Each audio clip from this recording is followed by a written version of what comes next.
PiS likwiduje wolne media, czyli Lex TVN powraca, niestety.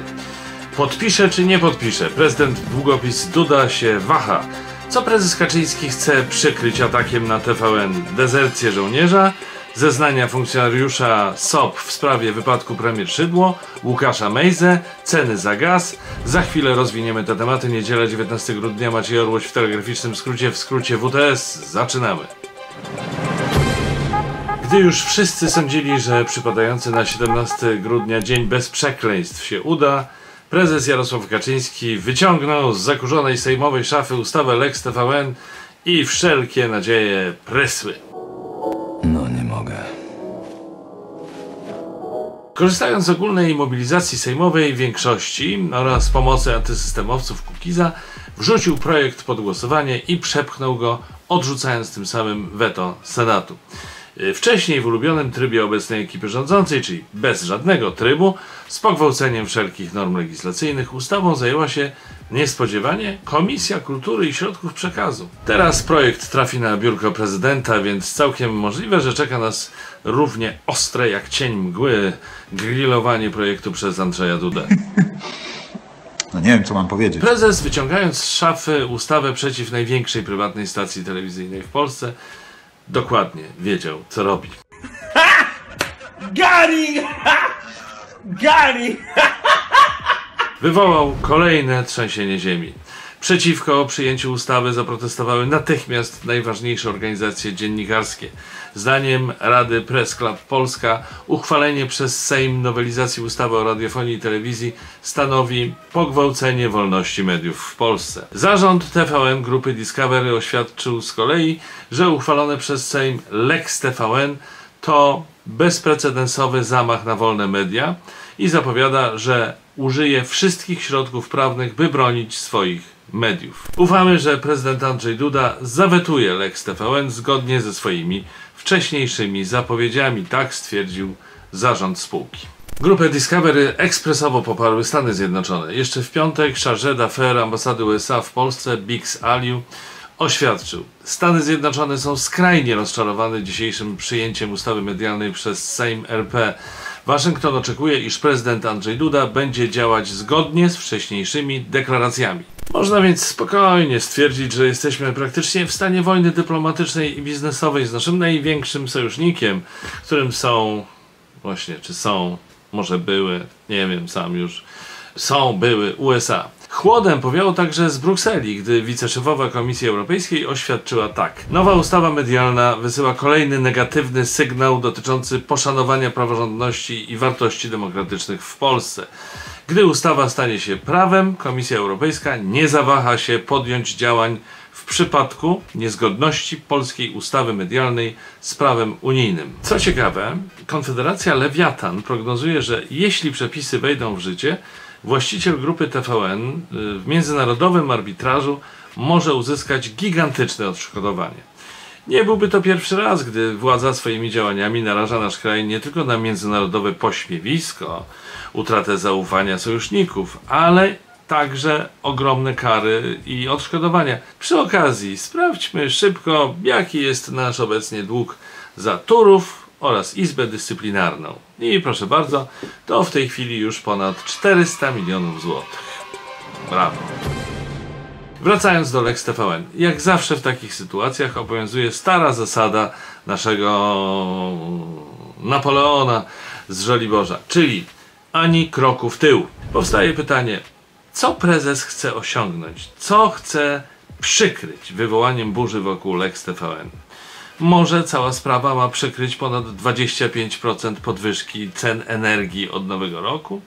A to z kolei może przykryć sprawę Mejzy wykorzystującego nieuleczalnie chorych. Mejza może przykrywać nieudolność rządu w walce z szalejącą inflacją, a to z kolei może służyć za przykrywkę dla kupowania przez żonę premiera działek od kościoła za bezcen, co znów może kryć ujawnienie fałszywych zeznań borowców w sprawie wypadku Beaty Szydło, co przykrywa na przykład sprawę dezercji polskiego żołnierza lub kapitulację rządów w walce z pandemią. W tym tempie niedługo prezesowi może nie wystarczyć afer do przykrywania kolejnych afer. Za pomocą Lex TVN prezydent Andrzej Duda pojawił się na świeczniku jako jedyna instancja mogąca powstrzymać wejście w życie prawa godzącego w wolność mediów. Zaczął się więc mogący trochę potrwać spektakl pod tytułem „Jestem strażnikiem konstytucji”, taki ważny i dzielny. Pierwszy akt tego dramatu pan prezydent zaczął odpowiednio enigmatycznym komentarzem. Ta ustawa będzie oczywiście przez nas poddana analizie i odpowiednia decyzja zostanie podjęta. Tych możliwości jest kilka i ja z tego punktu widzenia bardzo dokładnie tę propozycję legislacyjną, którą uchwalił parlament, zbadam. Oświadczenie pana prezydenta czytałbym jednak tak. No to trochę sobie poczekacie i pogrillujemy TVN, aż reszta aferek przycichnie. Prezes będzie ze mnie dumny. My w WTS-ie jeszcze na szczęście nie jesteśmy przez władzę zdelegalizowani. Pukać. Pukać. Więc przypomnijmy najważniejsze wydarzenia, jakie władza próbuje ukryć pod płaszczem Lex TVN. Zaczynamy od tego, że w piątek media obiegła wiadomość o dezercji jednego z polskich żołnierzy pełniących służbę na granicy z Białorusią. Białoruski Państwowy Komitet Graniczny, GPK, odpowiednik Polskiej Straży Granicznej, podał informację o polskim żołnierzu, który poprosił o azyl na Białorusi. Prokuratura rejonowa Białystok Północ wszczęła śledztwo w sprawie dezercji, a minister Mariusz Błaszczak zdymisjonował przełożonych dezertera. Dowódca operacyjnych rodzajów sił zbrojnych, generał broni Tomasz Piotrowski, nazwał działanie żołnierza aktem dezercji. Zapowiedział też przegląd kwestii naboru i pracy z żołnierzami. Zgodnie z kodeksem karnym żołnierz, który w czasie dezercji ucieka za granicę albo przebywając za granicą uchyla się od powrotu do kraju, podlega karze pozbawienia wolności od roku do lat 10. No i cóż, powiem wam szczerze, że trochę trudno mi tę sprawę jednoznacznie skomentować, bo nawet jeśli trochę rozumiem żołnierza, który nie zgadza się z polityką polskiego rządu w sprawie migrantów na granicy, to za cholerę nie rozumiem, co mu do głowy strzeliło, żeby prosić o azyl na Białorusi i robić przy okazji propagandową przysługę panu Łukaszence. Może to jakaś białoruska prowokacja albo rosyjska, nie wiem. No właśnie, za cholerę, nie pani mają. Tymczasem Piotr Piątek, emerytowany funkcjonariusz Służby Ochrony Państwa, postanowił ujawnić szczegóły dotyczące wypadku kolumny samochodów wiozących Beatę Szydło. Przyznał się do składania fałszywych zeznań podczas śledztwa i oświadczył, że samochody SOP, wbrew oficjalnej wersji prezentowanej przez rząd, miały wyłączone sygnały dźwiękowe. Mieliśmy włączone sygnały świetlne, było już ciemno, wjechaliśmy w miasto. Generalnie wszyscy wiedzieliśmy, że nie mamy włączonych sygnałów dźwiękowych. Dla nas to była rzecz oczywista, tak powiedział dziennikarzom Piotr Piątek. Przypomnijmy, że do wypadku doszło 10 lutego 2017 roku. Według policji rządowa kolumna 3 samochodów wyprzedzała w Oświęcimiu Fiata Seicento. Jego 21-letni kierowca przepuścił pierwszy samochód, a następnie zaczął skręcać w lewo i uderzył w auto ówczesnej szefowej rządu, które wjechało w drzewo. Były funkcjonariusz twierdzi, że co prawda nie bezpośrednio, lecz wymagano od niego zgodności zeznań z oficjalną wersją przedstawioną przez ministra Błaszczaka tuż po wypadku. Winę ponosi kierowca Seicento, a nie funkcjonariusze SOP. Koniec, kropka. W 2020 roku sąd pierwszej instancji uznał, że kierowca Seicento, Sebastian Kościelnik, istotnie jest winien nieumyślnego spowodowania wypadku. Zarazem umorzył warunkowo postępowanie na okres roku i uznał, że przepisy złamał także kierowca SOP. Wyszło więc na to, że zamiast po ludzku, normalnie, zgodnie z prawem przeprowadzić śledztwo, ukarać winnych i przyjąć na klatę, że obie strony w tym wypadku zawiniły, to nie. Rząd Szydło postanowił rozjechać aparatem państwa swojego obywatela tylko dlatego, że on, rząd, nie potrafi przyznać się do błędu. No.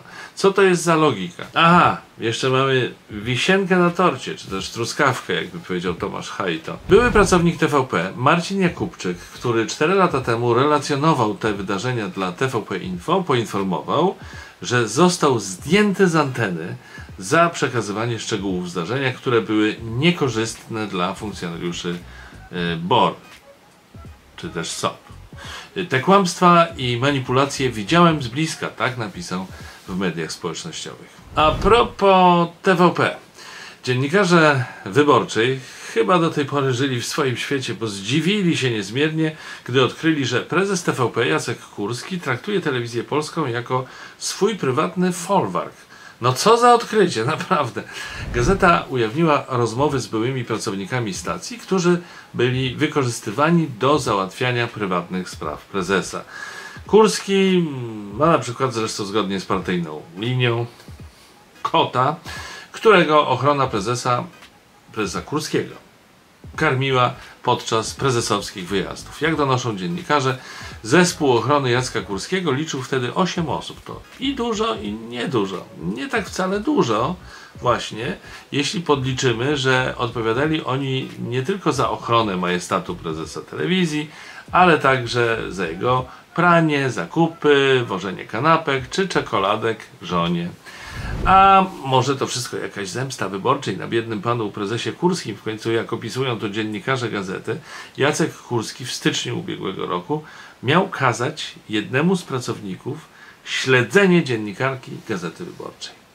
Co najciekawsze, tuż przed publikacją przez Wyborczą tych wszystkich rewelacji o folwarku Jacka Kurskiego, informatorzy gazety wycofali zgodę na publikację i oświadczyli, że to, co powiedzieli gazecie, to kłamstwo. To zupełnie jak większość informacji podawanych w wiadomościach TVP.